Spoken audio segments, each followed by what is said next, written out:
My daughter, wearing a white dress, threw my gift on the table and hissed, "It's cheap garbage, Dad. Go home, don't embarrass me." I stood there, frozen, in the midst of the festive bustle, feeling my heart crack. The guests were whispering and her fiancé was laughing. I silently walked out, got in my car, and dialed the phone. I cancelled everything. An hour later, the phone exploded with calls. But I already knew this was the beginning of my revenge and my liberation. Before we continue, please subscribe to the channel and let us know where you are listening in the comments. The banquet hall sparkled like a jewel box, all chandeliers and champagne flutes catching the light. I stood near the gift table, clutching a velvet box soft as a whisper, my palms damp. The air buzzed with laughter, the clink of glasses, the scent of lilies so thick it clung to my throat. Emily, my daughter, floated through the crowd in her white gown, a vision I barely recognized. I adjusted my tie, too tight, outdated, and took a step toward her. My heart thumped, heavy with hope. "Emily," I said, my voice low, almost lost in the jazz drifting from the band. She turned, her smile bright but brittle, like glass. I held out the box, its weight a tether to my late wife, Mary. "I brought you something. For your day." My fingers fumbled, betraying my nerves, as I opened it to reveal the antique pendant, its silver chain glinting like a trapped star, etched with Mary's initials. Her eyes flicked to it, then narrowed. A scoff escaped her lips, sharp as a blade. "This?" She snatched the box, her manicured nails flashing, and tossed it onto the table, where it landed among crystal vases and silk-wrapped packages. "Cheap junk, Dad." "Really?" Her voice cut through the hum of the crowd, loud enough for heads to turn. "Go home. Don't embarrass me." I froze. My face burned, as if slapped. The pendant lay discarded, its chain tangled like my thoughts. Brian, her fiancé, leaned against a table, his smirk lazy, cruel. "Yeah, let's keep this classy, John," he said, his tone dripping with mockery. Guests whispered, their eyes darting between us, pity and amusement mingling in their glances.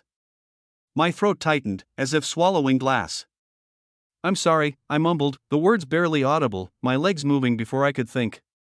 The hall's glow faded behind me as I pushed through the heavy doors. The night air hit like a slap, cool and damp, the parking lot slick with evening dew. My shoes scuffed the asphalt, each step echoing the thud in my chest.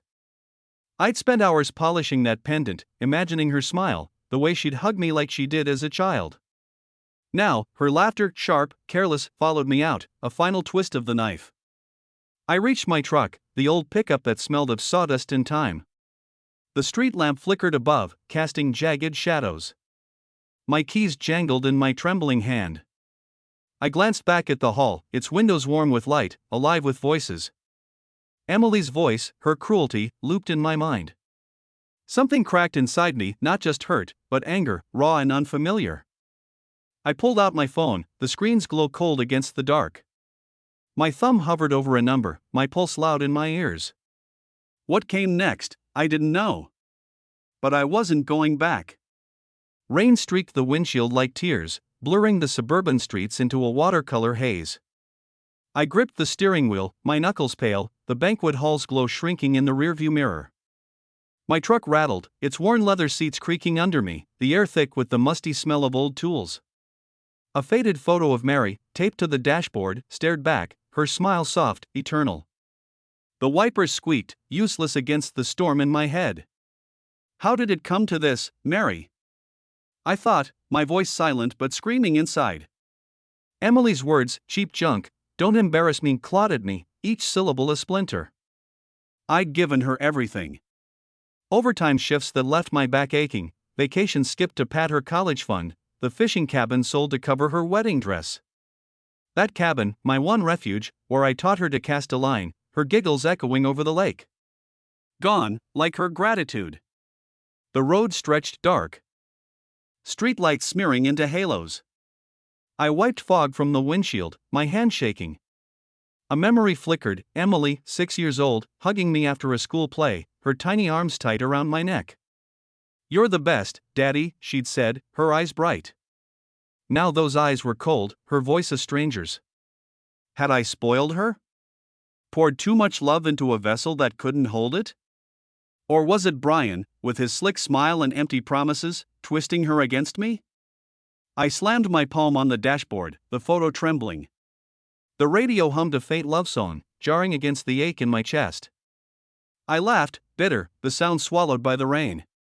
The empty passenger seat gaped beside me, Mary's absence a weight heavier than the storm. I'd sold the cabin, ignored my own dreams, all for Emily's. And tonight, she'd thrown it back in my face. The truck slowed as my street came into view, the house dark, its silhouette hunched against the sky. I pulled into the driveway, the engine ticking as it cooled. Rain pattered on the roof, a steady drum. I stared at Mary's photo, her eyes seeming to ask what I'd do next. The hurt churned, but beneath it, something else stirred: anger, yes, but also defiance. Enough, I muttered, the words solid, final. I stepped out, the rain soaking my jacket, my boots sinking into the mud. The house loomed, waiting. The front door creaked as I stepped inside, dripping rain onto the worn floorboards. The house smelled of mildew and memory, its silence a stark contrast to the banquet hall's clamor. I flipped the light switch, the bulb flickered, casting long shadows across the cluttered living room. Mary's knickknacks lined the shelves, Emily's childhood drawings curled on the walls, faded like my hopes. The weight of betrayal settled like dust. I slumped into the armchair, its frayed fabric rough under my palms. A framed photo sat on the side table, Mary, laughing, with toddler Emily on her lap. I traced the glass, smudged from years of touch, my throat tight. I'd indulged Emily too much. The car she crashed at 18, paid for with my overtime checks. The credit card debts I cleared, ignoring my own shrinking savings. Each sacrifice a brick in a wall she'd just kicked down. The light bulb flickered out, plunging me into darkness, then buzzed back on. My pulse thudded, each beat a rebuke. Had I enabled her? Taught her to take without giving? A memory surfaced, Emily demanding a designer dress, her voice sharp when I hesitated. You want me to look cheap, Dad, she'd snapped, and I'd caved, as always. Now, her cruelty at the wedding felt like the bill coming due. Anger surged, hot and unfamiliar. I grabbed my phone, the cold weight grounding me. My eyes flicked to an unopened whiskey bottle on the shelf, tempting, but I shook my head. No more numbing. I dialed the catering company, my voice steady but strained. This is John Clark. Cancel the order for tomorrow. The words felt like shedding a skin. I hesitated before calling the florist, my thumb trembling, but pushed through. Same thing. It's off. The call's done, I set the phone down, my chest lighter but raw. The rain tapped the windows, a steady reminder of the night's wait. I glanced at the photo again. You'd be ashamed, Mary, I muttered, my voice thick. The house creaked, as if agreeing. Then the phone buzzed, Emily's name glowing on the screen. My breath caught. The buzzing filled the room, insistent, a challenge. I stared, my thumb hovering over decline, the silence heavier than ever. The phone buzzed on the coffee table, Emily's name flashing like a warning in the dim living room. I stood over it, my shadow long across the faded rug. The clock ticked, its rhythm sharp, like a pulse in the silence. 17 missed calls now, Emily, Brian, Emily again. My chest tightened, as if braced for a blow, but I set the phone face down, the screen's glow snuffed out. The house creaked, heavy with the weight of last night's choices. I grabbed a notepad from the cluttered bookshelf, its pages scrawled with vendor numbers. My fingers, still damp from the rain-soaked jacket, flipped to the wedding band's contact. I dialed, the phone cold against my ear. John Clark, I said. My voice steady, though my throat burned. Cancel the booking for tomorrow. The band manager stammered, confused, but I hung up before he could argue. Next, the florist. The wedding's off. No flowers. Each word carved out a piece of the guilt, leaving defiance in its place. The phone buzzed again, relentless, like a trapped wasp. Brian now. I muted it, my jaw tight. My eyes drifted to a wilted plant on the windowsill, its leaves curling inward, neglected like my own life. A memory flickered, Emily at 16, tears in her eyes as I handed her a prom dress, her hug warm, grateful. "You're the best, Dad," she'd said. Now, her voice at the wedding, sharp, cold, drowned out that girl. Was this justice, canceling her day? Or was I punishing her for my own failures? I paced, the floorboards groaning under my boots. The curtains sagged, their fabric heavy with dust, trapping the room in half-light. Another call to the rental company for the chairs, my tone clipped, final. "It's done. Refund it." My hands trembled, but not from doubt. Anger, raw and unfamiliar, fueled each step. I'd poured my life into Emily's dreams, and she tossed them aside like that pendant. No more. The phone fell silent, its screen dark but heavy with messages. I sank onto the couch, the springs groaning under me. A text from Brian glowed, "You'll regret this." My pulse quickened, but my face stayed still, unreadable. The clock's tick grew louder, counting the seconds of my rebellion. Then, headlights swept across the window, their beams slicing through the room. A car door slammed outside. My breath caught, my eyes fixed on the door. The cafe smelled of burnt coffee and warm bread, a soft hum of life in the mid-morning light. I sat at a corner table, my hands wrapped around a chipped mug, its ceramic cool against my palms. Sunlight streamed through smudged windows, warming my knuckles, but the weight of last night's cancellations pressed heavy on my chest. Tom's Cafe, with its scratched tables and mismatched chairs, felt like a refuge, a place where time slowed just enough to breathe. I stirred the coffee, the spoon clinking faintly. Tom leaned on the counter, wiping it with a rag, his eyes flicking to me with quiet concern. "Rough night?" he asked, his voice low, steady. I nodded, the words stuck in my throat. The wedding played in my mind, Emily's sneer, Brian's smirk, the pendant discarded like trash. "She called it junk, Tom," I said, my voice hoarse. "Told me to go home." Tom slid into the chair across from me, his apron creased. "Kids grow up, John. Sometimes into people you don't recognize." His words landed soft but true, stirring a memory, my old carpentry tools, rusting in the garage, abandoned when I sold my workshop dreams to pay for Emily's college. Italy, too, a trip Mary and I planned, scrapped for Emily's ballet lessons. Each choice a brick in a wall I'd built for her, now crumbling. I gripped the mug tighter, coffee spilling over the rim. A young father at another table laughed with his daughter, her pigtails bouncing. Envy stabbed me, sharp and sudden. Had I given too much? Spoiled her into this cold, status-hungry woman? I cancelled the wedding services, I admitted, my eyes on the table's etched initials. Tom raised an eyebrow but didn't judge. "You've given enough, John," he said, his tone firm. "Start living." The words hung there, simple but heavy. I didn't know how to live for myself, not after decades of sacrifice. The sunlight shifted, glinting off the mug like a faint promise. My phone vibrated in my pocket, a voicemail from Emily, her voice faint but sharp through the speaker. I didn't listen, just tucked it away. Tom's glance lingered, as if he knew something about Brian's flashy car, but he said nothing. I stood, my chair scraping the floor, and stepped outside, the sunlight warm on my face, my stride firmer than before. The knock came like thunder, rattling the screen door in its frame. I froze in the living room, the single lamp casting a weak pool of light across the worn rug. The air smelled of rain-soaked wood, thick and heavy. My phone, charging on a side table, glowed faintly, ignored since the cafe.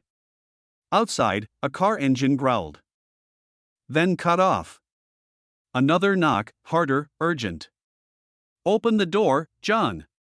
Brian's voice, raw with fury, sliced through the quiet. I crossed the room, my boots steady on the creaking floor. The door's hinges groaned as I opened it, revealing Brian on the porch, his face flushed, fists clenched. His tie was loose, his suit jacket wrinkled, as if he'd driven straight from chaos.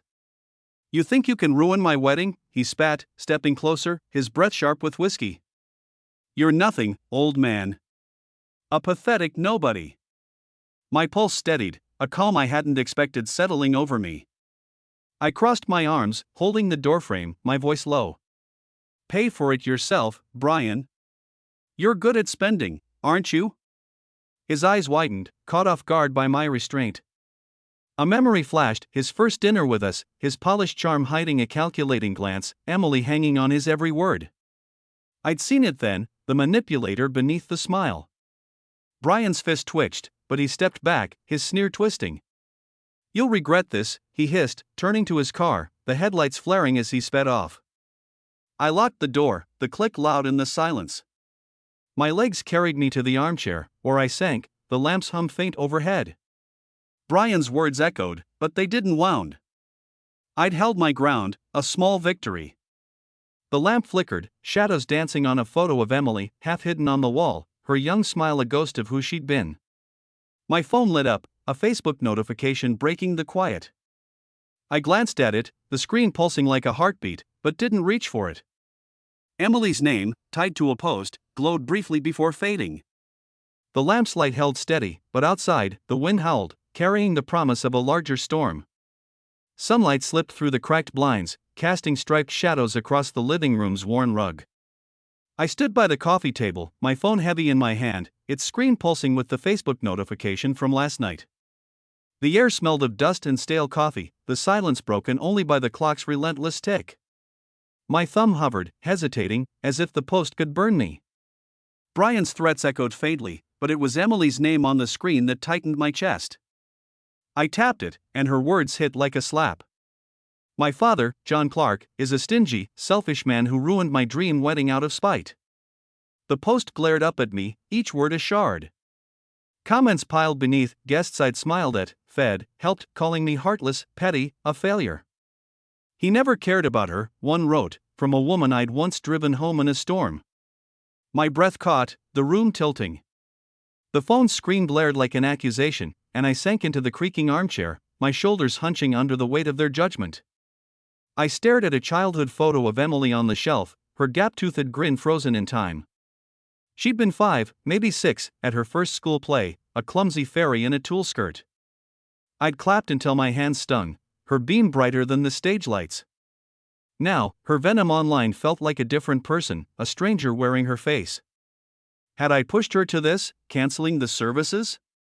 Or had she drifted too far, lost to status and Brian's whispers? The sunlight shifted, warming the rug's frayed threads. My fingers tightened on the phone, the urge to reply surging, defend myself, explain, beg. But my jaw clenched, and I closed the app, the screen darkening. "No more apologies," I muttered, the words rough but firm.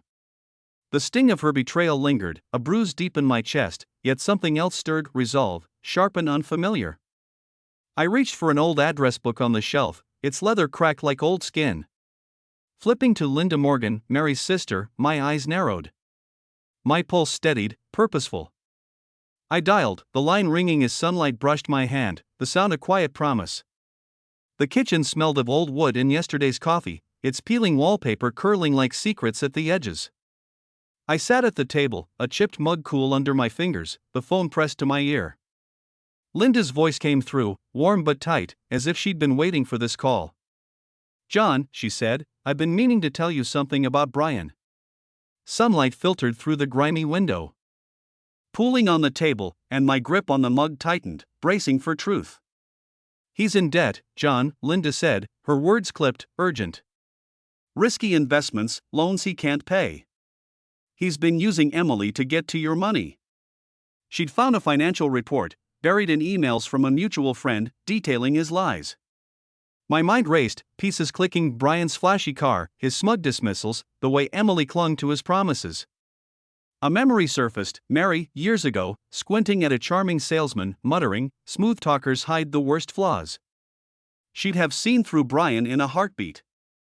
Relief washed over me, cool as a breeze, but anger smoldered beneath, hot and steady. The mug's chip bit into my thumb, grounding me. "Send me everything," I said, my voice firm, no tremor. Linda promised the report by evening.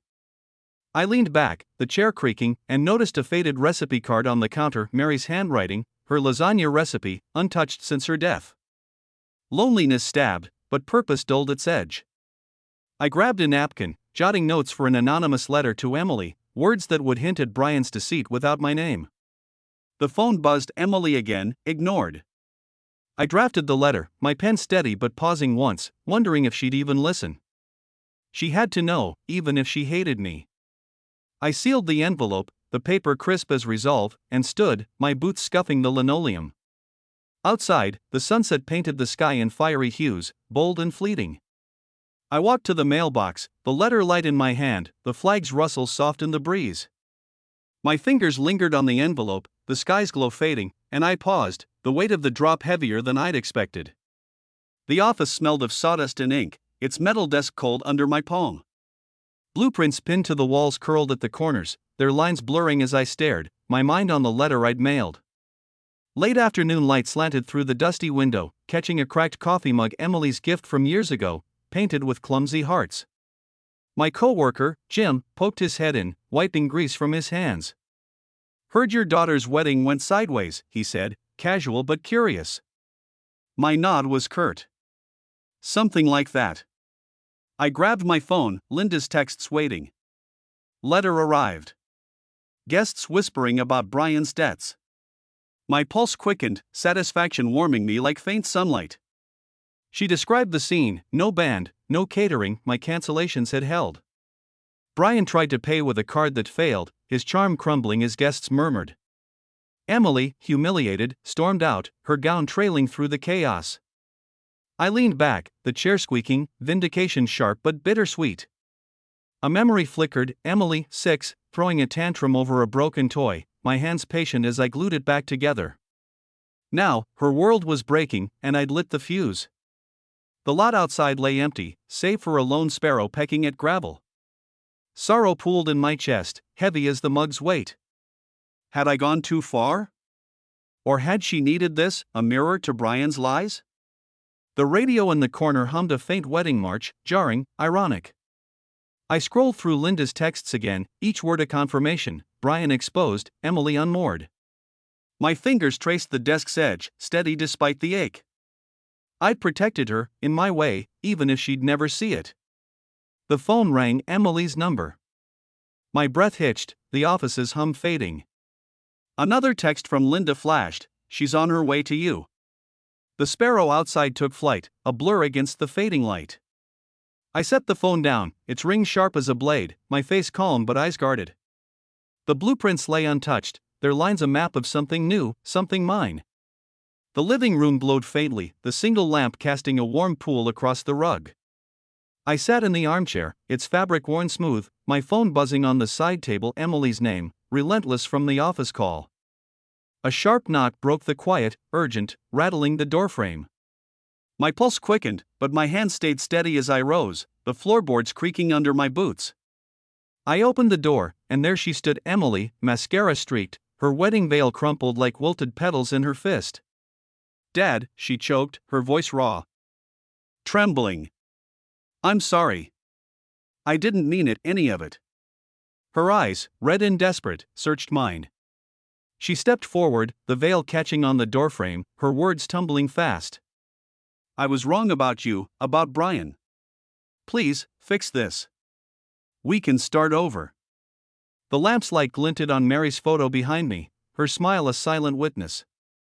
I stood still, my face impassive, the tightness in my throat battling the calm I'd fought to claim.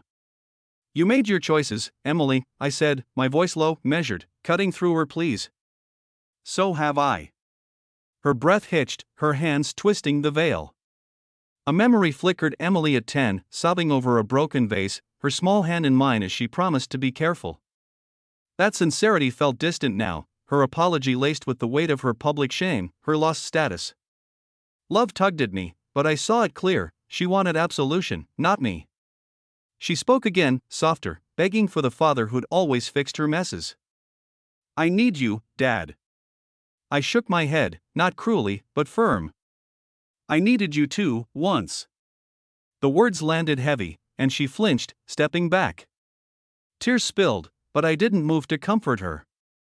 She turned, her shoulders slumped, and walked to her car, the veil trailing like a ghost. I closed the door gently, the click final, my hand steady.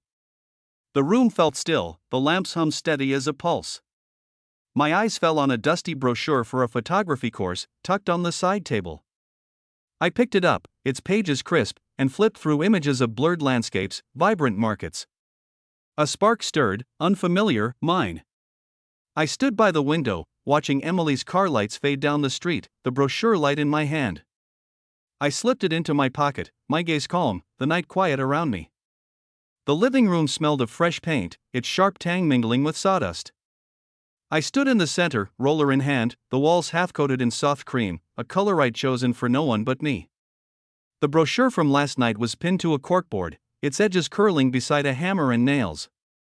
Sunlight poured through the open window, gilding the paint cans scattered on a dropcloth, each one a marker of something new. My boots left faint prints on the tarp, steady, deliberate. I dipped the roller, its wet slap against the wall rhythmic, satisfying.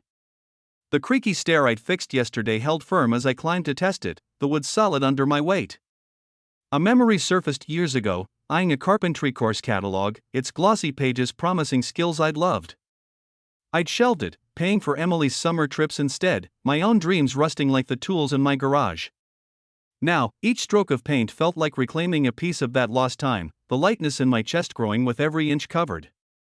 At the community center, the classroom buzzed with chatter, its walls plastered with student prints, blurred flowers, stark cityscapes. I adjusted my camera's lens, its weight unfamiliar but thrilling.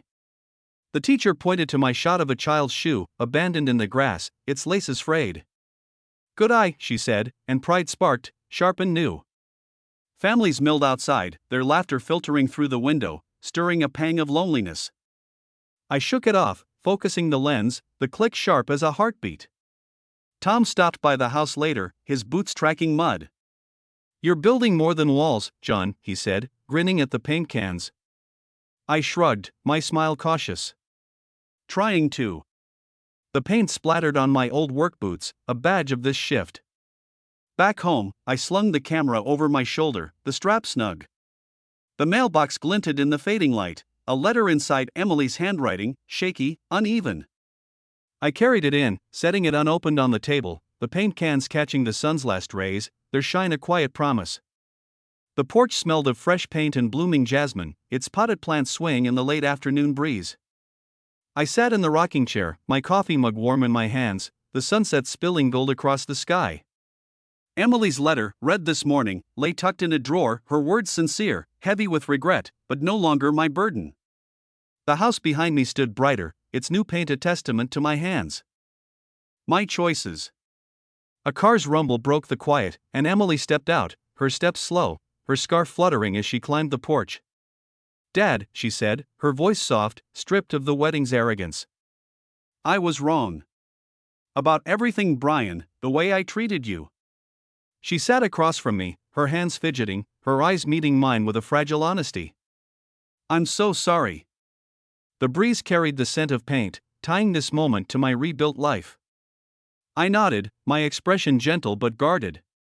"I forgive you, Emily," I said, my voice steady, warm. "But things are different now.